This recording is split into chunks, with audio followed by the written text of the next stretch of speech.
Hi and welcome to Jessie James Beads. My name is Jem and today we're going to look at the March 2025 Magical Mystery Bead Box. Why don't we dive into the box and see what we can play with? Fiddle Leaf Fig, what a beautiful beady collection. All of those gorgeous spring-like tones.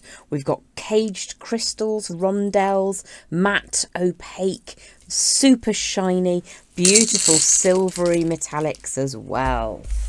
Let's see what else we can find in the box. Pothos Vine. This is one of the ones I'm going to be working with today. How gorgeous are these? I imagine lucite. Beautiful colourway on these. That's definitely a firm favourite. We have got an aloe vera charm pair. How adorable are they?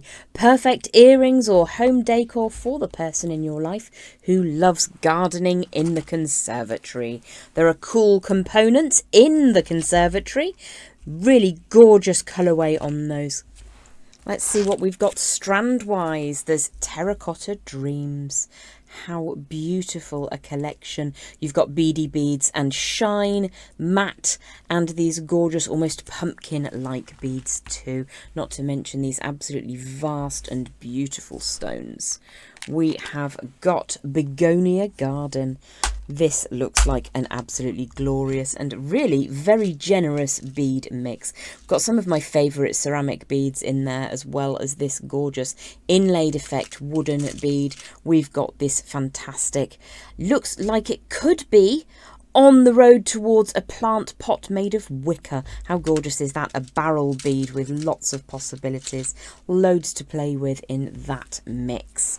Let's see what else we have got. Oasis Stone. Very, very beautiful silver plated fine chain with stone bead stations. I think I might add that to my beautiful leaves over here.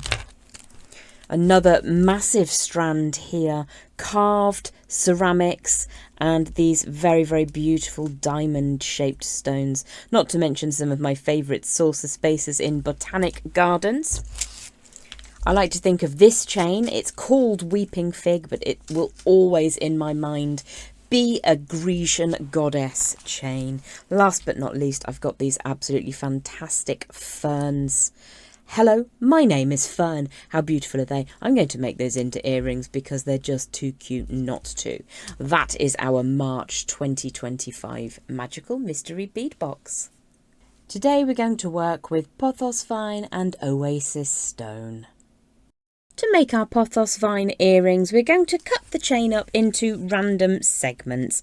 Now I've got an example piece of the chain here, and what you will see is that there are two different types of beads. There's the beautiful cube stone beads, which we'll be using on sections of the chain, and there's also these teeny tiny little rondelle beads, which are gorgeous.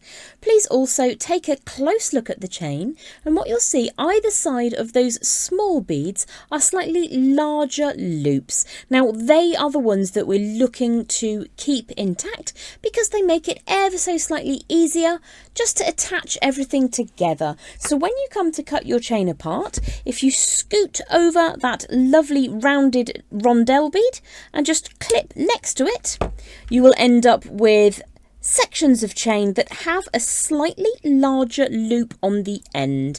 So you can go completely random with the lengths of chain, or if you prefer, you can try to recreate two identical earrings. You also have the opportunity to reserve one of these beautiful stone cube beads per earring, so 2 for the project. We're also going to need 3 each, so 6 for the project, of the small beads that sit between those large cubes. To make your life slightly easier, you can either use a set of very fine nose tweezers or fine nose pliers. I've got some split ring pliers here, and just put one of the fine pieces through that loop and just open it out. It will make your life just slightly easier when we come to do the next stage.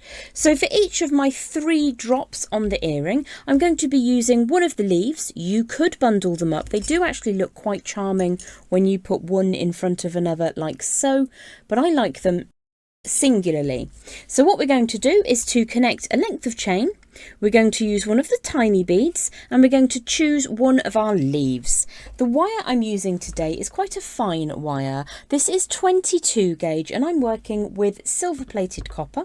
I have a scrap length here of about 3 inches, which will just about be enough for this part of the tutorial. And I'm just going to make sure that that's nice and straight and smooth. About 1.5 inches from one end. I'm just going to turn a right angle and I'm going to make quite a small link just on one side. Now the small link or the small wrapped loop is the one that's going to go onto the chain. So let's just get that all lined up so that we can add the chain side. So at the very last loop, like I said, if you open it out with some tweezers or fine nose pliers, it will make it a little easier just to get that onto the correct part.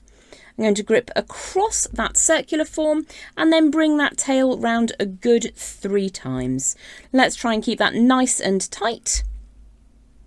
Push that all the way around until you have the right number of wraps.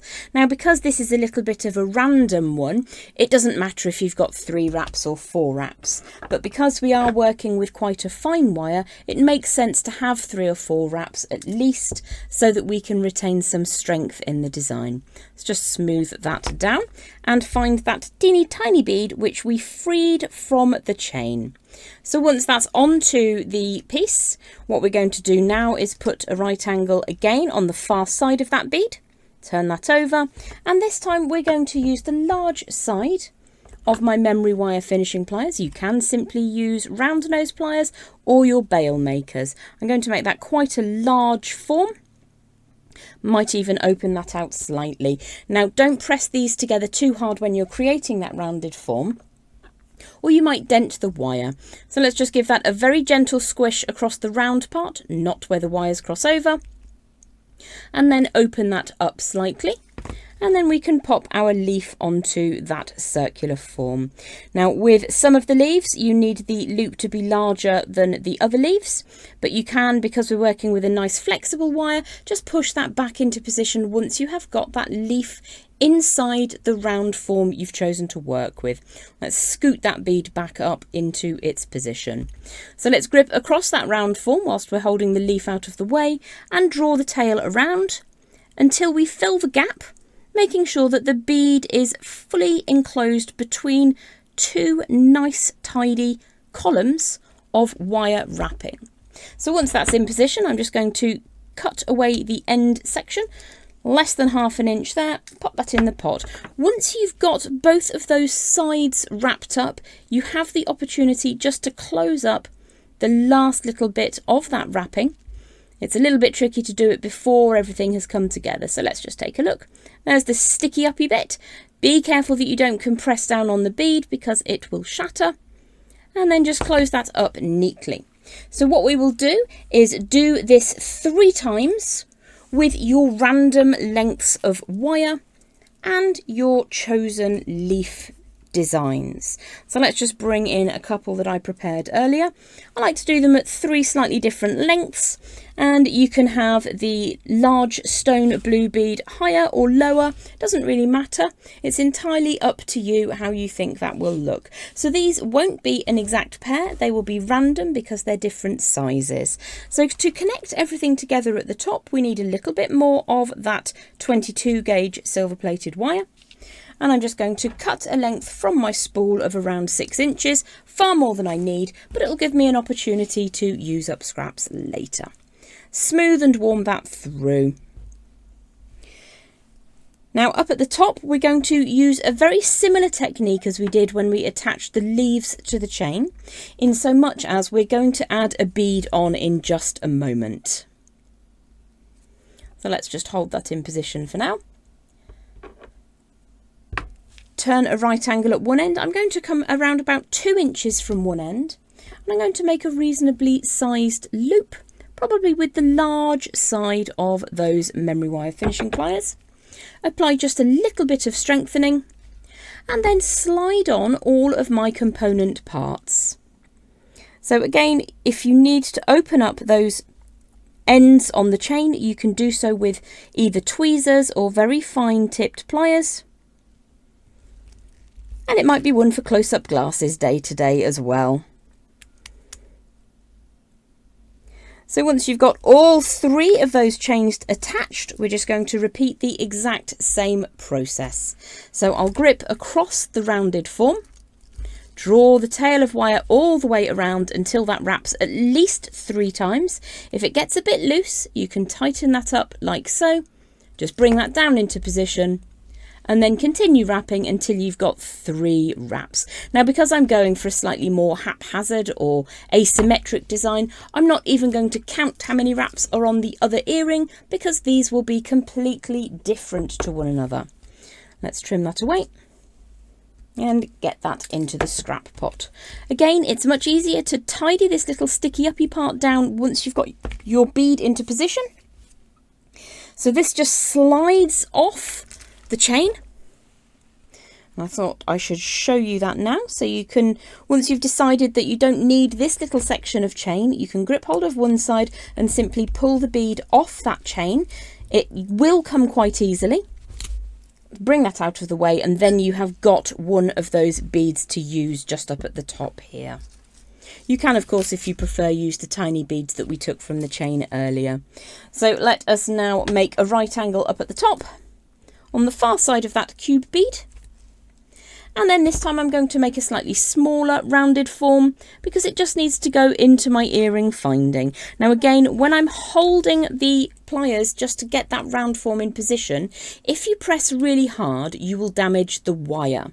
So let me just show you up here. If I bring this around to make a round form, but I really squeeze it, you can put quite a visible dent in that wire, and it then becomes very easy to just snap that away. So it'll snap on that point. So just be gentle. Let's get back to the job in hand. We need to make a small wrapped loop up at the top here. So gripping across that round form and then bringing the tail around until the coiling meets the stone bead from our chain. So that looks like one more half turn will take us to the right position, and then we need to trim that away and just smooth down those 2 sticky uppy bits. So this is a lot easier to do with a larger bead. You can just use the outside of your bent chain nose pliers or either side of your chain nose pliers just to get that to sit neatly. And if there is a sticky uppy bit on the other side, you can simply smooth that down. Then all you need to do is to bring in your earring finding of choice. So whenever I'm using an earring finding like this, I like to strengthen that loop very gently before I open it up, and then pop in the round form loop that we just made. So asymmetric Pothos Vine earrings. Not difficult in terms of techniques. Just take your time and enjoy the asymmetry. I know that I have. Normally I really like to have things symmetrical, but this has been an absolute delight to work with. This is Jessie James Beads. My name is Jem, and this is the March 2025 Magical Mystery Bead Box.